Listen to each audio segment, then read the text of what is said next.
नमस्कार, देश की बात में मैं कादम्बरी शर्मा हूं आपके साथ। और सबसे पहले इस वक्त खबर आ रही है, इंद्रप्रस्थ गैस लिमिटेड ने सीएनजी के दाम घटा दिए हैं। दिल्ली में सीएनजी 6 रुपए सस्ती हुई है।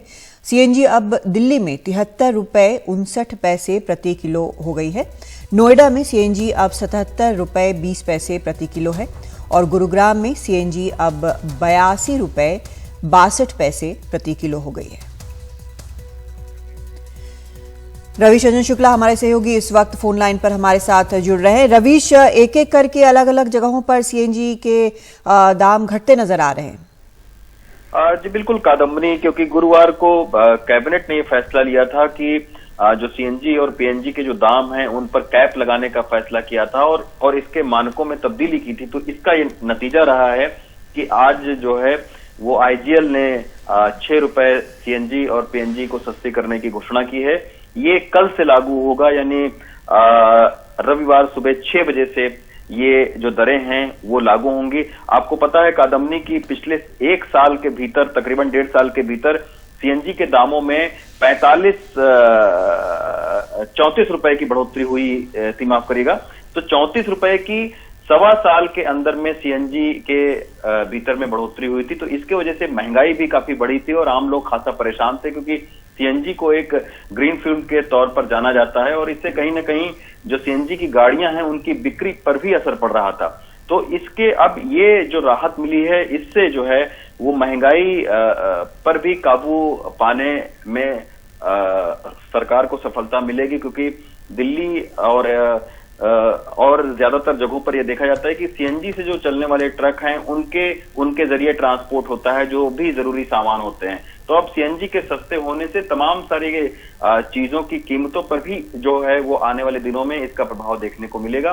रवीश, अपने दर्शकों के लिए एक चीज जरा साफ कर दें, क्योंकि जब हम बोलते हैं कि नोएडा में दाम घटे हैं तो क्या सिर्फ ये नोएडा है या उत्तर प्रदेश के बाकी शहर भी हैं? गुरुग्राम सिर्फ गुरुग्राम है या बाकी का राज्य भी इसमें शामिल है? क्या ये सिर्फ शहर के मुताबिक है या फिर राज्य के मुताबिक भी है? अब जी देखिए कादम्बरी, ये शहरों के मुताबिक भी है, क्योंकि अगर सीएनजी का ट्रांसपोर्टेशन कॉस्ट जो है वो जुड़ता है तो अलग अलग शहरों में इसी की वजह से सीएनजी के जो दाम है वो अलग अलग होते हैं। कि मसलन अगर यूपी की बात किया जाए तो मथुरा में अलग दाम होंगे और नोएडा में अलग दाम होगा। तो उसकी जो ट्रांसपोर्टेशन कॉस्ट होती है वो उसमें जुड़कर फिर वो टैक्स लगता है। तो इसके वजह से अलग अलग शहरों में अलग अलग सीएनजी के दाम हो जाते हैं। तो ये जो दिल्ली के अलग रेट हैं और आप दिल्ली के नजदीक नोएडा, गाजियाबाद के अलग रेट हैं, तो यही वजह है कि जो ट्रांसपोर्टेशन कॉस्ट है वो उसमें जुड़ती है। तो पीएनजी और सीएनजी पर अलग अलग टैक्स लगते हैं, इसके वजह से अलग अलग शहरों में इनके अलग अलग दाम होते हैं। लेकिन एक मोटे तौर पर हम ये देख सकते हैं कि करीब 6 रुपए की जो है वो कमी हर जिले के सीएनजी के जो भी फ्यूल होंगे, जैसे 81 रुपए कहीं पर है तो उसमें 6 रुपए आप जो है वो आप कम कर सकते हैं। तो मोटे तौर पर 6 रुपए की कमी आई है जी। तो ये आप कह सकते हैं कि एक बड़ी राहत है आम लोगों के लिए। बिल्कुल राहत है आम लोगों के लिए। बहुत शुक्रिया आपका रवीश इस पर विस्तार से जानकारी देने के लिए। तो अब आम लोगों को सीएनजी के दाम घटने से काफ़ी राहत महसूस होनी चाहिए, क्योंकि करीब 6 रुपए ये दाम घटे हैं और इसलिए अलग अलग जगहों पर भी दाम घट रहे हैं।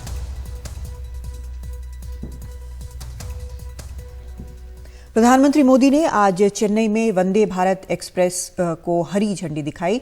ये वंदे भारत एक्सप्रेस चेन्नई से कोयम्बटूर तक जाएगी। इसके साथ ही पीएम मोदी ने चेन्नई एयरपोर्ट की नई इंटीग्रेटेड टर्मिनल बिल्डिंग का भी उद्घाटन किया।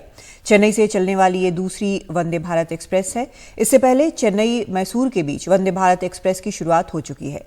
चेन्नई एयरपोर्ट की नई इंटीग्रेटेड टर्मिनल बिल्डिंग की लागत 1250 करोड़ है। इस बिल्डिंग में 100 चेक इन काउंटर हैं, 17 एस्केलेटर और 17 एलिवेटर्स हैं। उद्घाटन करेंगे और लोगों को भी वंदे भारत एक्सप्रेस ट्रेन को हरी झंडी दिखाकर वहां पर रवाना। और प्रधानमंत्री नरेंद्र मोदी ने आज से 2 दिन का दक्षिण भारत के 3 राज्यों का दौरा शुरू किया है। प्रधानमंत्री तेलंगाना, तमिलनाडु, कर्नाटक के दौरे पर हैं। सबसे पहले आज पीएम हैदराबाद पहुंचे। उन्होंने सिकंदराबाद से तिरुपति के लिए वंदे भारत एक्सप्रेस ट्रेन को हरी झंडी दिखाई। इसके बाद परेड ग्राउंड पहुंचे और 11,300 करोड़ की परियोजनाओं का शिलान्यास और उद्घाटन किया। इस मौके पर अपने संबोधन में पीएम ने जमकर विपक्ष पर निशाना साधा। उन्होंने कहा कि तेलंगाना सरकार से विकास कार्यों को पूरा करने में मदद नहीं मिल रही है। उनसे गुजारिश है कि जनता से जुड़ी परियोजनाओं में बाधा न बने। साथ ही उन्होंने परिवारवाद पर एक बार फिर हमला बोला और कहा कि 2014 में केंद्र परिवारवाद से मुक्त हुआ। पीएम ने कहा कि भ्रष्टाचार पर एक्शन जारी रहेगा। ऐसे लोग जो परिवारवाद, भाई भतीजावाद और भ्रष्टाचार को पोषित करते रहे, उन्हें ईमानदारी से काम करने वालों से परेशानी हो रही है। ऐसे लोगों को देश के हित से, समाज के भले से कोई लेना देना नहीं है। ये लोग सिर्फ और सिर्फ अपने कुनबे को फलता फूलता देखना पसंद करते हैं।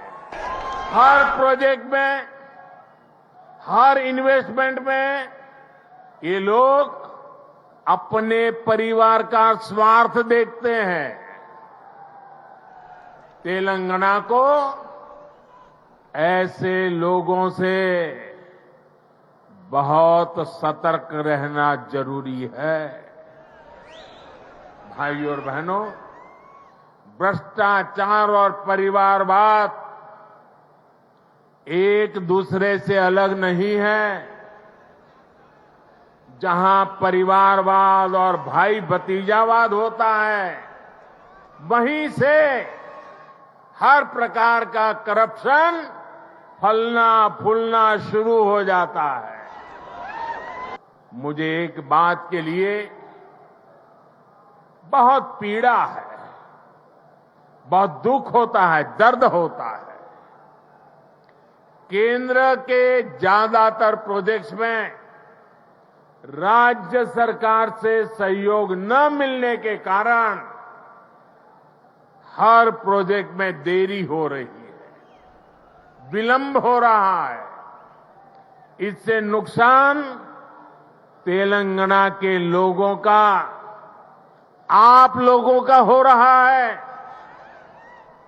मेरा राज्य सरकार से आग्रह है कि वो विकास से जुड़े कार्यों में कोई बाधा न आने दे, विकास के कार्यों में तेजी लाए। भाइयों और बहनों, आज के नए भारत में देशवासियों की आशाएं, आकांक्षाएं, उनके सपने पूरे करना हमारी सरकार की प्राथमिकता है। कांग्रेस के पूर्व प्रवक्ता सीआर केशवन आज बीजेपी में शामिल हो गए। दिल्ली में बीजेपी मुख्यालय में केशवन ने बीजेपी की सदस्यता ग्रहण की। केशवन भारत के पहले गवर्नर जनरल सी राजगोपालाचारी के परपोते हैं। बीजेपी में शामिल होने के बाद उन्होंने कहा कि वो मोदी सरकार के कामकाज से प्रभावित होकर बीजेपी में आए हैं।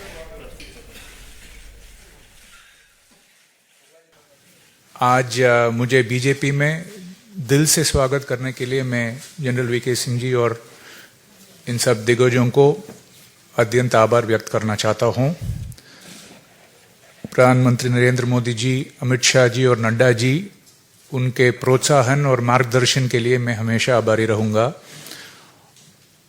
और मैं सिर्फ ये कहना चाहता हूं कि इन सब के उपस्थिति यहाँ पूज्य राजा जी सी राजगोपालाचारी के प्रति इनके गहरा आदर को दर्शाता है। कांग्रेस नेता राहुल गांधी की कर्नाटक के कोलार में होने वाली रैली टल गई है। कोलार में पहले 9 अप्रैल को रैली होनी थी, अब ये रैली 16 अप्रैल को होगी। कांग्रेस नेता राहुल गांधी ने 2019 में मोदी सरनेम वाला बयान कर्नाटक के कोलार में ही दिया था, जिसके चलते सूरत कोर्ट ने उन्हें 2 साल की सजा सुनाई और उनकी लोकसभा सदस्यता चली गई।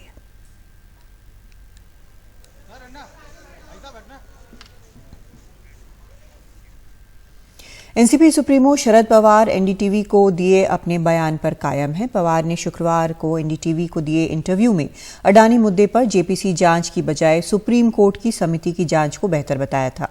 शनिवार को मीडिया ने जब उनसे वही सवाल फिर से किए तो पवार ने अपनी बात को दोहराया और जेपीसी जांच की बजाय सुप्रीम कोर्ट समिति की जांच को बेहतर बताया।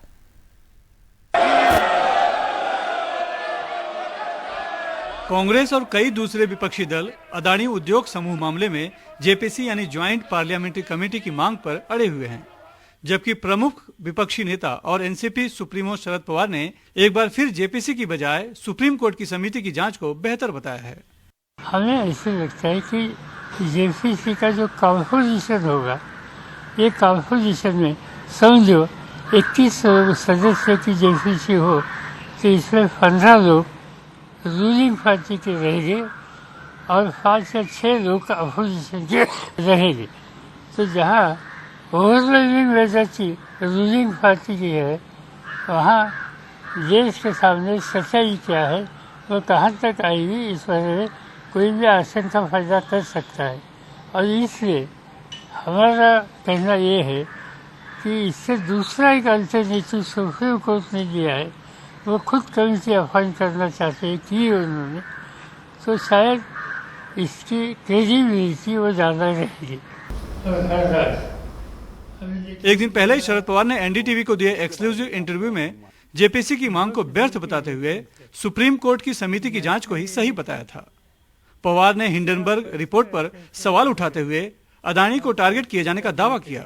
ये इश्यूज जो रखे गए, वो रखने वाले कौन है, इसकी सोचने की आवश्यकता थी। हमने तो कभी नाम भी सुना नहीं था जिसने स्टेटमेंट दे दिया। नंबर 2, इसकी बैकग्राउंड क्या है। नंबर 3, जो कुछ इशूज रेज करते हैं और इससे देश में हंगामा होते हैं, तो इसकी कीमत देश की ओवरऑल सिचुएशन, इकोनॉमिक, इसको कितनी देनी पड़ती है, ये बातें हम नज़रअंदाज नहीं कर सकते। यहाँ टारगेट किया गया इससे लगता है इंडिविजुअल इंडस्ट्रियल ग्रुप इस देश का, इसको हमला किया गया ऐसे लगता है। शरद पवार के इस बयान के बाद विपक्षी एकता पर सवाल उठने शुरू हो गए हैं। हालांकि महाराष्ट्र में एमवीए के 2 और प्रमुख घटक दल शिवसेना और कांग्रेस इसे शरद पवार का व्यक्तिगत मत कहकर टकराव से बचते नजर आ रहे हैं। शरद पवार जी का वो व्यक्तिगत मत हो सकता है, लेकिन जेपीसी उसमें होना ही चाहिए और बगैर जेपीसी से इसका वास्तविकता आगे आ नहीं सकती है। सभी दल के वहाँ पर सांसद होते हैं, उनकी संख्या सत्ता पक्ष की ज़्यादा है तो उनके ज़्यादा रह सकते हैं, लेकिन वास्तविकता जब जनता के सामने आएंगी तो आने दो ना। शरद पवार साहब ने ये कहा है कि विपक्ष जेपीसी की मांग कर रहा है, लेकिन जेपीसी से कोई मतलब साध्य नहीं होगा। जेपीसी का चेयरमैन बीजेपी का होता है, जेपीसी के जो मेंबर्स होते हैं वो कमेटी के, उसमें बहुमत बीजेपी का होता है, तो जो उनको चाहिए वही रिपोर्ट वो बना देंगे।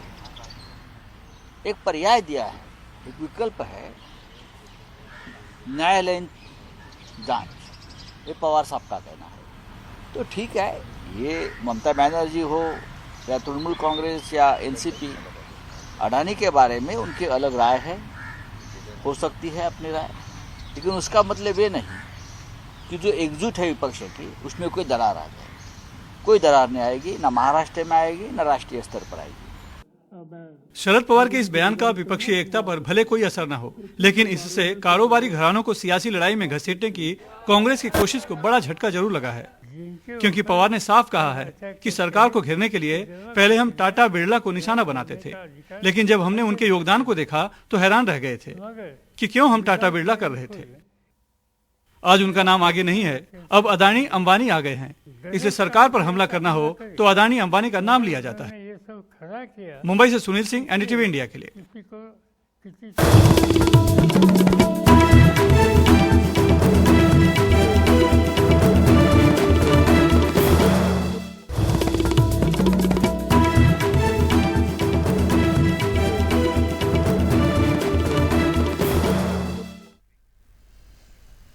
आज भारत की तीनों सेनाओं की सुप्रीम कमांडर राष्ट्रपति द्रौपदी मुर्मू ने लड़ाकू विमान सुखोई 30 में उड़ान भरी।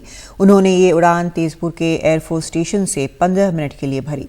पूरी तैयारियों में करीब आधे घंटे का वक्त लगा। सुखोई 30 MKI फाइटर प्लेन रूस में बना है। ये उड़ान के दौरान भी ईंधन भर सकता है। इस फाइटर प्लेन में 12 टन तक युद्धक सामग्री लोड कर सकती है। इसमें भी रफाल की तरह डबल इंजन लगे हुए हैं जो इमरजेंसी में काम आते हैं। सुखोई 30 फाइटर प्लेन एक बार में 3000 किलोमीटर की उड़ान भर सकता है। राष्ट्रपति द्रौपदी मुर्मू से पहले 2009 में तत्कालीन राष्ट्रपति प्रतिभा पाटिल ने सुखोई लड़ाकू विमान में उड़ान भरी थी और उनसे पहले डॉक्टर APJ अब्दुल कलाम राष्ट्रपति रहने के दौरान 8 जून 2006 में सुखोई से उड़ान भर चुके हैं। वो ऐसा करने वाले देश के पहले राष्ट्रपति थे। एक बार फिर तमिलनाडु में राज्यपाल और राज्य सरकार आमने सामने है। RN रवि का कहना है कि स्टरलाइट में बवाल के लिए विदेश से हुई थी फंडिंग। उनके इस बयान से द्रमुक और AIADMK दोनों नाराज हैं। क्या थुत्तुकुड़ी में वेदांता के स्टरलाइट कॉपर प्लांट को बंद करने का विरोध करने वालों को विदेशी पैसे मिले थे? तमिलनाडु के राज्यपाल RN रवि का मानना यही है कि प्रदर्शनकारियों को या तो विदेशी फंडिंग हुई थी या फिर वो गैर सरकारी संगठन से थे। Now take the case of Starlight. थुत्तुकुड़ी में हुए स्टारलाइट केस को ही ले लीजिए। उस केस में पूरी तरह से विदेशी फंडिंग हुई थी। आखिरकार क्या हुआ? पुलिस फायरिंग हुई और निर्दोष लोग मारे गए। राज्यपाल के इस बयान ने तमिलनाडु में सियासी हलचल पैदा कर दी है। वो वेदांत के एजेंट की तरह बात कर रहे हैं। स्टरलाइट फैक्ट्री के बंद होने से अगर उन्हें इतनी परेशानी है तो अपने राज्य बिहार ले जाएं। दरअसल 2018 में विरोध प्रदर्शन के दौरान पुलिस फायरिंग में 13 लोगों की मौत हो गई थी। इस वजह से स्टरलाइट कॉपर प्लांट को बंद कर दिया गया था। स्थानीय लोगों ने इसका काफी विरोध किया था। उनका आरोप था कि संस्थान स्वास्थ्य के लिए खतरा पैदा कर रहा है। दिलचस्प बात यह है कि इसी हफ्ते केंद्रीय गृह मंत्रालय ने संसद को बताया था कि उसने द अदर मीडिया नाम के NGO के खिलाफ शिकायतें मिली हैं और वो इस बात की जांच कर रहा है कि क्या ये NGO इन पैसों से थुत्तुकुड़ी में हो रहे प्रदर्शन में तो नहीं कर रहा था। वैसे विदेशी अनुदान के दुरुपयोग के आरोप में NGO ऑक्सफैम इंडिया के खिलाफ CBI की जांच के आदेश केंद्रीय गृह मंत्रालय ने दे दिए हैं। ऑक्सफैम इंडिया पर FCRA नियमों का उल्लंघन कर भारत स्थित कई NGO की फंडिंग का आरोप है। मंत्रालय ने संसद को ये भी बताया कि पिछले 5 सालों में 6,677 NGO पर नियमों पर अमल न करने के चलते कार्रवाई की गई है।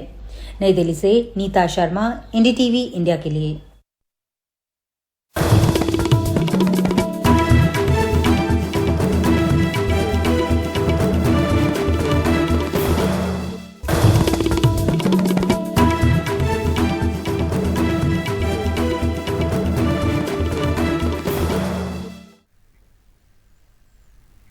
मध्य प्रदेश के खंडवा से खबर आ रही है। वहां पर एक भाई बहन को पेड़ से बांधकर पीटा गया। दोनों लड़का लड़की चिल्लाते रहे कि वो भाई बहन है, लेकिन ग्रामीणों ने उनकी एक न सुनी और लगातार पीटते रहे, जिसके बाद पुलिस ने मौके पर पहुंचकर दोनों को बचाया। पुलिस ने इस मामले में 3 लोगों को गिरफ्तार किया है।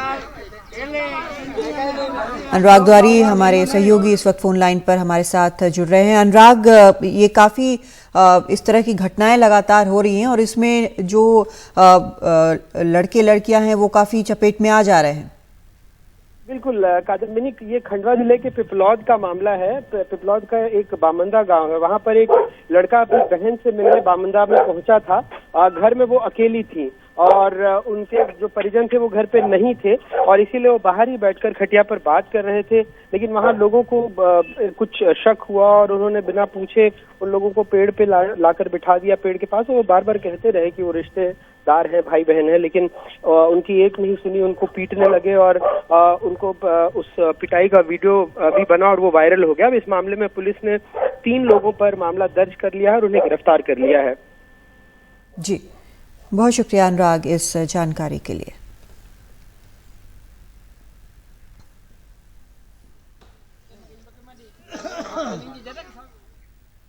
दिल्ली की तिहाड़ जेल के बाहर सरेंडर करने आए कैदियों की कल लंबी कतार दिखी। कैदियों में होड़ लगी है कि कौन पहले जेल में दाखिल हो जाए। दरअसल कोरोना के दौरान सुप्रीम कोर्ट के आदेश पर 4,683 कैदियों की रिहाई की गई थी। इनमें 1184 कैदी दोषी करार दिए गए थे, जबकि अन्य विचाराधीन कैदी थे। लेकिन इनमें से अधिकतर कैदियों ने अब तक जेल में वापस सरेंडर नहीं किया था। इसके बाद 24 मार्च को सुप्रीम कोर्ट ने सख्ती दिखाते हुए आदेश दिया कि जेल से बाहर आए सभी कैदियों को 15 दिन के अंदर जेल जाकर सरेंडर करना होगा। सरेंडर करने की आखिरी तारीख 7 अप्रैल थी। ऐसे में कल यहां सरेंडर करने की होड़ लग गई। अब तक 1768 कैदी सरेंडर कर चुके हैं। आपने पानी और राशन के लिए लोगों की लंबी लाइनें देखी होंगी, लेकिन शुक्रवार को तिहाड़ जेल के बाहर अलग ही नज़ारा था।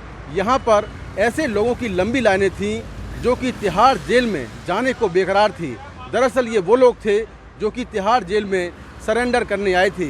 इन लोगों को कोरोना महामारी के दौरान तिहाड़ जेल में भीड़ कम करने के लिए एक तय समय सीमा के लिए जेल से पैरोल पर रिहा कर दिया गया था, लेकिन ये लोग तय समय सीमा पर तिहाड़ जेल में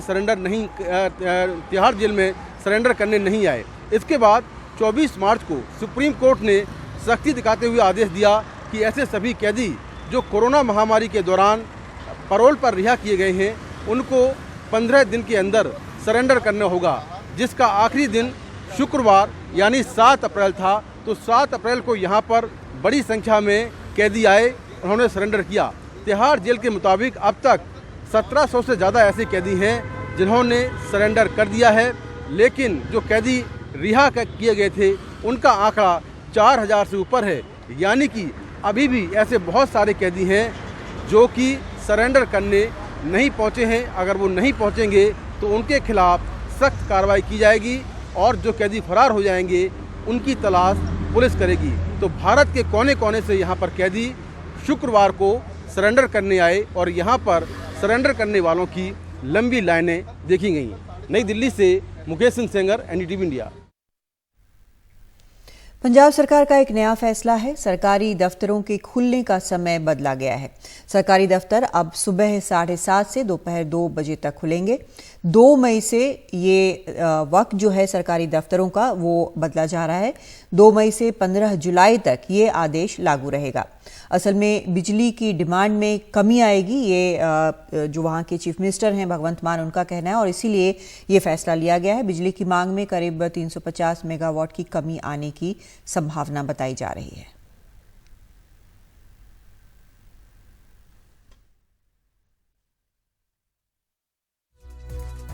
सरकारी दफ्तर जो हैं, जितने भी पंजाब सरकार के सरकारी दफ्तर हैं पंजाब में, 2 मई से उनका टाइम टेबल बदल रहे हैं। 2 मई से पंजाब में सरकारी दफ्तर सुबह 7:30 बजे खुलेंगे, दोपहर के 2 बजे तक।